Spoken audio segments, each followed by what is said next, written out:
Many are still dealing with winter weather from this weekend's massive winter storm. He's sending in his top guard, and really it's escalating because we just want to be left alone. Plus, Trump signals a new approach in Minnesota amid the ongoing protests over killings. And in sports, Ohio men's basketball hits the road this week, needing to get back on track. Newswatch starts right now.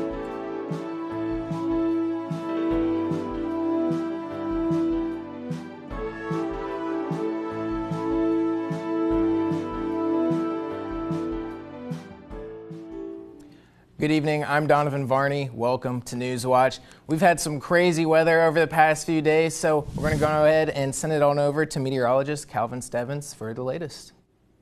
Yeah, Donovan, it's been a cold day out there today, and we're going to expect those conditions to last at least through the upcoming days. Now, over the past 24 hours, we did have this nice little warm sector move through our area, which allowed our highs to jump right back up into the mid to low 20s for most of the day. But right behind that, we do have this cold front moving in, which will again dismiss any of those warm temperatures we saw today and allowing that chance for our lows to jump right back down into the negative temperatures tonight. Now, because of all of this, the National Weather Service of Charleston, West Virginia has issued an extreme cold advisory and an extreme cold warning, at least through most of Ohio. Pretty much what this is saying is we're expecting our lows to jump right back down to the negative 12 to negative 15 range. So if you are heading outside tonight, make sure you bundle up and limit your time out there. That chance of frostbite is right back along with that chance of hypothermia. So it's going to be a cold one out there tonight, and make sure you limit yourself out there. Now just take a look at our surrounding areas just south of I-70, 17 in Zanesville and 18 in Lancaster, then through the Ohio River Valley, 24 in Huntington and 21 in Parkersburg. Currently here in Athens, it is 23 degrees, and we're starting to see our winds coming from the west at 9 miles per hour, which is adding to that wind chill.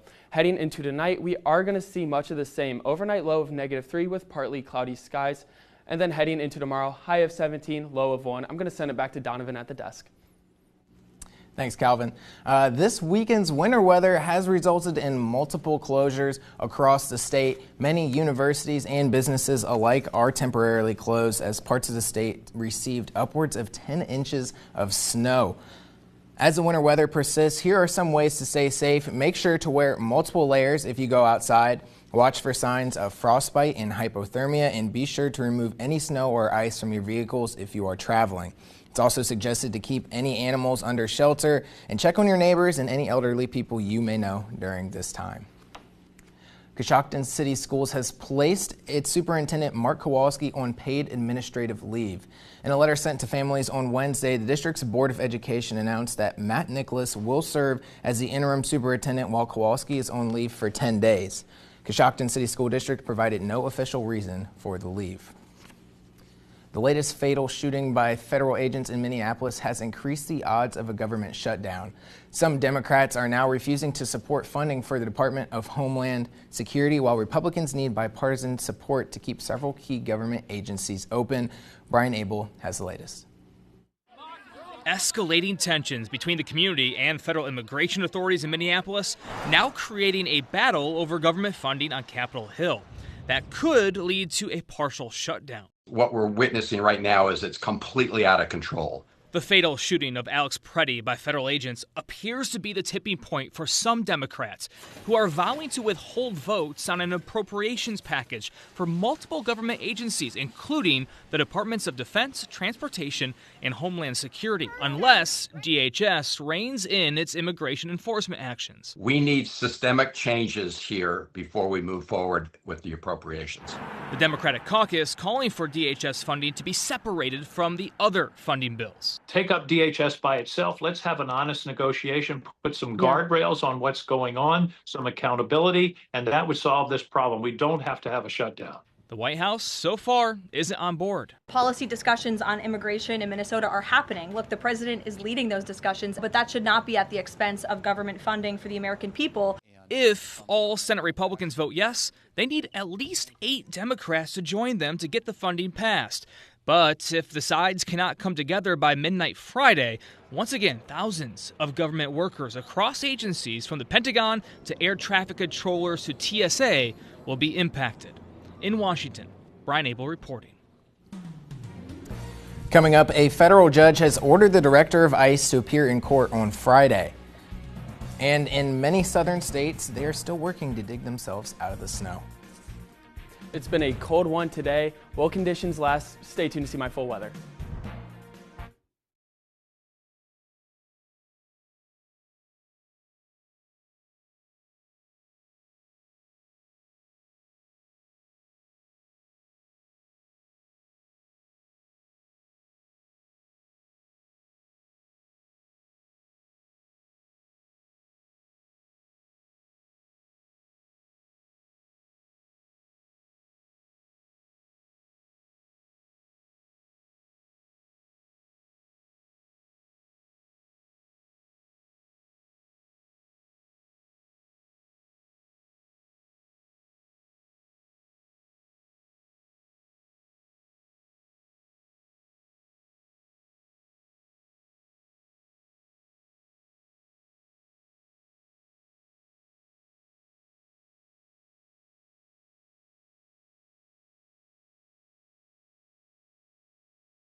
Sources say the Trump administration is pulling top Border Patrol official Gregory Bovino out of Minneapolis. President Donald Trump said he is sending Border Czar Tom Homan to Minnesota to manage the immigration operation. Reed Binion reports.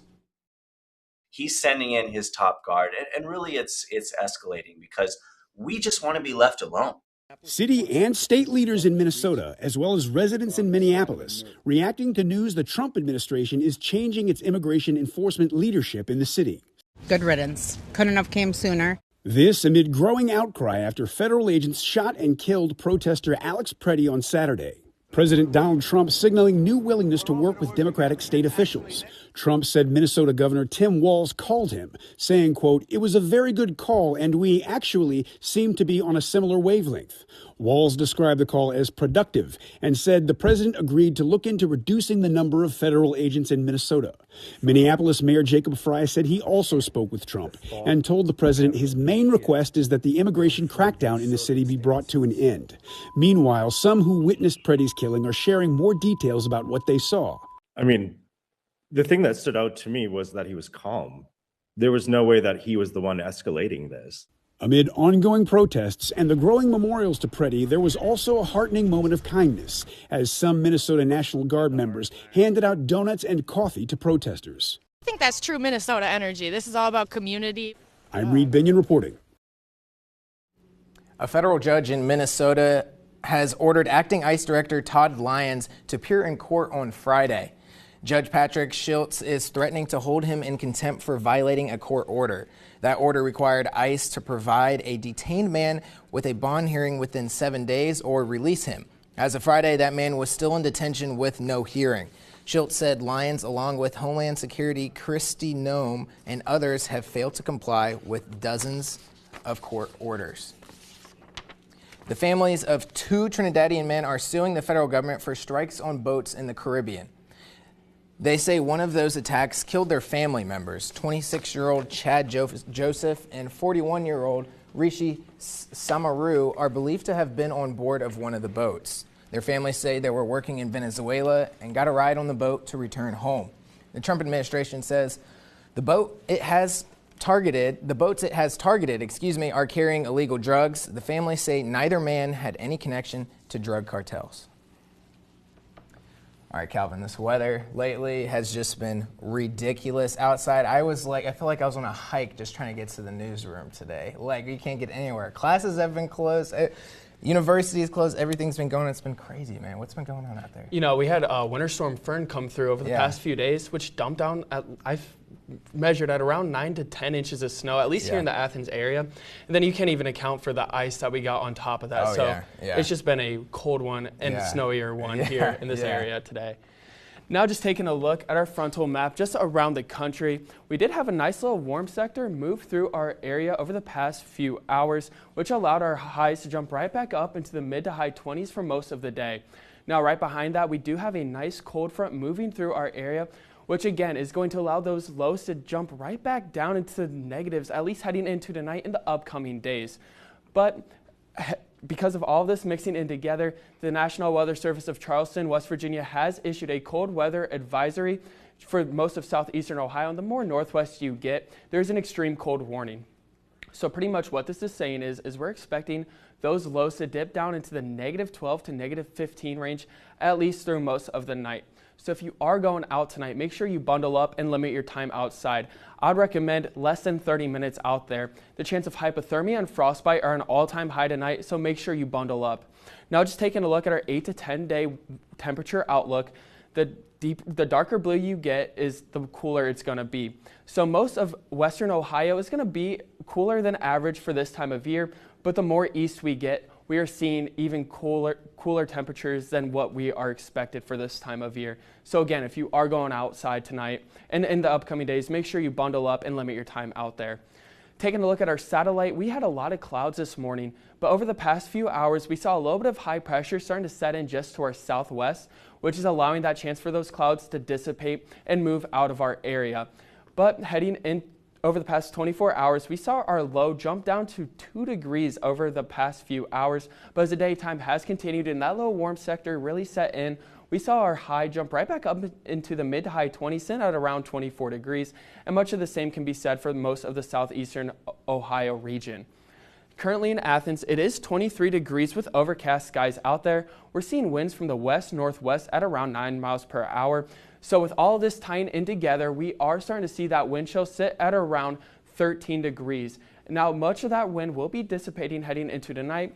We will see an overnight low of -3 with partly cloudy skies out there. But again, that's without the wind chill. So it is going to be even cooler out there tonight. So make sure, again, bundle up and limit your time out there tonight. Heading into tomorrow, those mostly cloudy skies will be sticking around. We'll see that high of 17 and a low of 1. And again, expected to be even cooler than what it is showing right here. Taking a look just tomorrow morning, we're starting to see some high pressure starting to develop just to our west-southwest. That's going to continue to develop and intensify over the next few hours. Now, we do see a little bit of a snow risk heading into tomorrow morning. Again, if there is going to be any snow, it's going to be mostly short-lived flurries. Heading into tomorrow night, that high pressure is moving more south, and much of the same is going to be expected here in Athens and most of southeastern Ohio. Heading into Thursday morning, that high pressure is now moved even more south, and we're going to start to see a little bit of a snow risk starting to develop just to our north, and then heading into Thursday night, that snow risk is going to return. Taking a look at our 7-day outlook, heading into Wednesday, we'll have a high of 17 with mostly cloudy skies and that low of 1. Heading into Thursday, slight warm-up, mostly cloudy skies, high of 21 and a low of -1. Heading into Friday, high of 19, partly sunny skies with a low of -6, and much of the same can be said heading in through the weekend and early next week. Several states are still dealing with the crippling aftermath of the massive winter storm that dumped snow and ice across the region.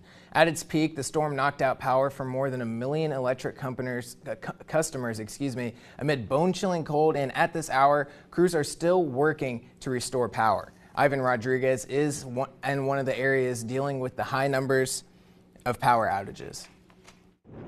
The most significant infrastructure damage was across a swath of the South, where ice made roads slick, snapped tree limbs, and weighed down power lines. Northern Mississippi and Nashville, Tennessee in particular, are looking at prolonged recovery periods. It is a historic ice storm, and so this is the largest single outage in NES history. We do not have these kinds of weather events all the time. Nashville Electric Services says at its peak, 230,000 customers were without power. Although crews are working long hours to restore electricity, Brent Baker says they are facing many challenges. We see trees in our way to get to where we need to go, and then once we get there, we have trees tangled in all of the mess. It's just a significant tree event that is causing a lot of complexity to get things done. In Mississippi, officials say it's a similar struggle. Our biggest focus is the northern portions of the state that have been hit so hard and still dealing with the lingering effects of this cold weather. My fear is that this ice event will be larger than that one in '94. My hope is that our restoration efforts and abilities have increased fourfold. But this will be an extended recovery. After the state's historic ice storm in 1994, it took 23 days to fully restore power. I'm Ivan Rodriguez reporting. Vitamin D is a critical part of overall health and can be acquired through safe sun exposure. But when it's cold outside, experts say maintaining proper levels does get harder. Mandy Gaither has symptoms of vitamin D deficiency and tips on how to replenish this important nutrient during the winter. It's critical for strong, healthy bones. Your body can absorb vitamin D from the sun, but in the winter, that's not always easy. Less sunshine means less vitamin D. Dr. Neha Viez with Cleveland Clinic says low levels can lead to deficiency. Symptoms may include fatigue, bone pain, muscle weakness, and mood changes. But if you are having any of those, then talk to your doctor about maybe getting checked for vitamin D deficiency. If cold weather allows, Via says help maintain vitamin D levels by going outside for about 15 minutes most days of the week, or a little longer if an underlying medical condition prevents proper absorption. The nutrient can also be found naturally in foods like eggs, fatty fish, as well as fortified cereals and juices. She says taking vitamin D supplements can also help, especially if a medical condition is causing low levels. But definitely talk to your doctor to see if you need a level drawn or whether you need supplementation. The CDC says vitamin D deficiency may also raise the risk of falling, and this time of year, so can the weather. We don't want them to fracture a bone, so it's important to have strong, healthy bones, especially in the winter. For Health Minute, I'm Mandy Gaither. Next in sports, back on the road again for Ohio men's basketball, needing a win at Kent State tonight. Hear from Jeff Bowles and more when we return. We're going to be right back after the break, but until then, be sure to follow us on Facebook, Instagram, and X. Stay up to date. All the latest news in Southeast Ohio.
Welcome back, everyone. I'm Grant Kiefer. It's a road trip week up north for Ohio men's basketball starting tonight at Kent State. Still only January, but the word urgency, it's being thrown around a lot with this team. That's due in part to a rough showing against Akron last Friday night.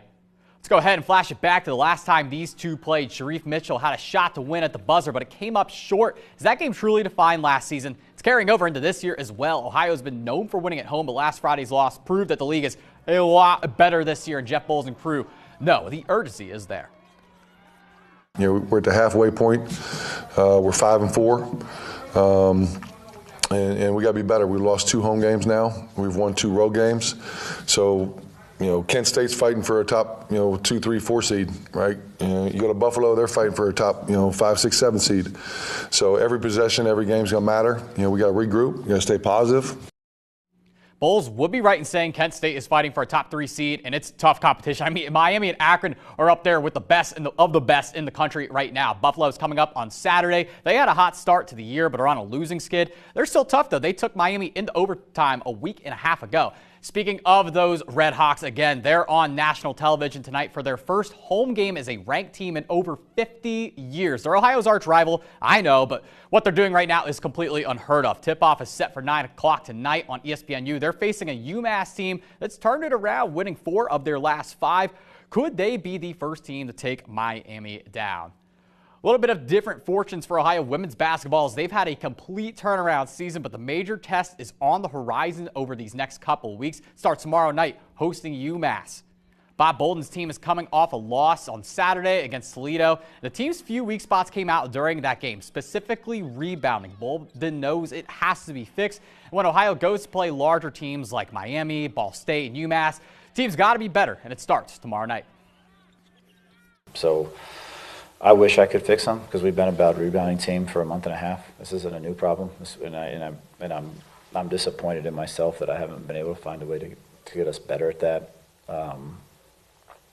And I'm disappointed with the way that we take care of the basketball. His loss set Ohio back to now tied for 3rd. A 3-way tie. It's crowded towards the top. Like I said, UMass is up next. The Bobcats head to Miami next week, so there are some major prove-it chances coming up. Win tomorrow can give Ohio the tiebreaker over UMass as well, while putting Ohio firmly back in the top 4. So both the men's and the women's team not doing super hot right now, as we can tell. Right. No, the women's team, they're doing fine. Men's team, for their standards, not so much. Right. And look, when you look at Miami and what they've been doing, yeah. I mean, like, it's hard to not be a little bit jealous. But look, that game's coming up just a few weeks on February 13th. Don't want to root for Miami if you're an Ohio fan, but how awesome would it be for Ohio to be the team that takes down the top dogs? Hey, maybe a little Valentine's Day date, on the 13th, go over there, watch OU beat Miami. That would be exactly what I want to see. Yeah. What a gift that would be. Yeah, exactly. Thanks, Grant. Thanks. All right, well, still ahead, winter weather in Athens brought students out to enjoy the snow.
Well, with the winter weather making its way to Athens, students went to Jefferson Hill on Sunday to enjoy the snow on campus. Newswatch reporter Charlie Ehlenfeld has the story.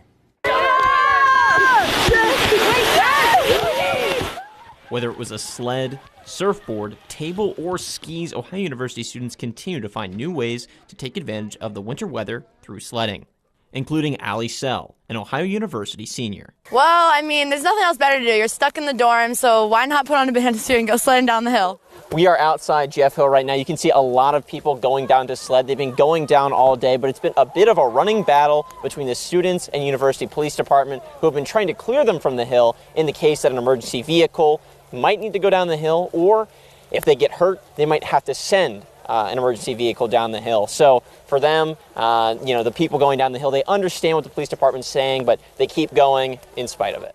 Ohio University Snowcats president Ben Perrine has led the sledding charge throughout the day. We are getting shut down, sadly.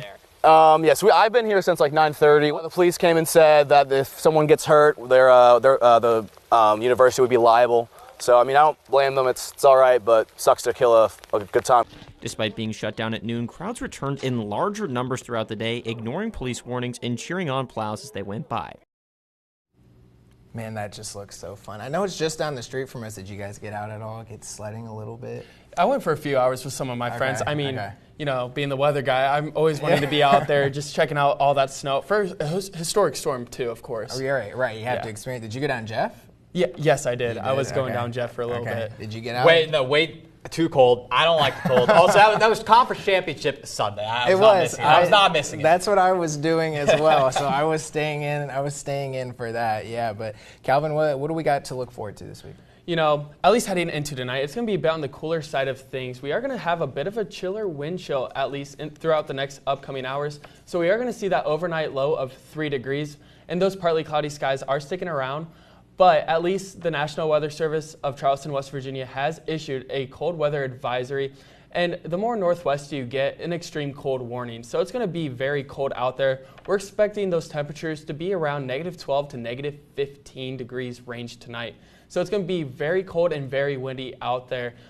Heading into tomorrow, we are going to see those winds dissipate throughout most of the day, where we'll see a high of 17 and a low of 1 degrees with mostly cloudy skies, but you can expect those wind chills to still be sticking around, keeping those temperatures a lot cooler than what it says. Then throughout the rest of the week, heading into Thursday, mostly cloudy skies, a bit of a warm up though, high of 21 with a low of -1. Much of the same, partly sunny skies, high of 19 and a low of -6. Then heading into Saturday, 14 will be the high. Those mostly cloudy skies are still sticking around, low of 1. Then heading into Sunday and the rest of the week, it's going to see a nice little warm up with those partly cloudy skies sticking around. Well, all I'm hearing is that I need to stay bundled up and stay warm over the next few days, and I hope everybody at home is able to do the same. But that does it for our broadcast this evening. Thank you all for watching. For Grant Kiefer and Calvin Stevens, I'm Donovan Varney. Stay tuned to the PBS NewsHour coming up next, and have a great night. Make sure you stay warm.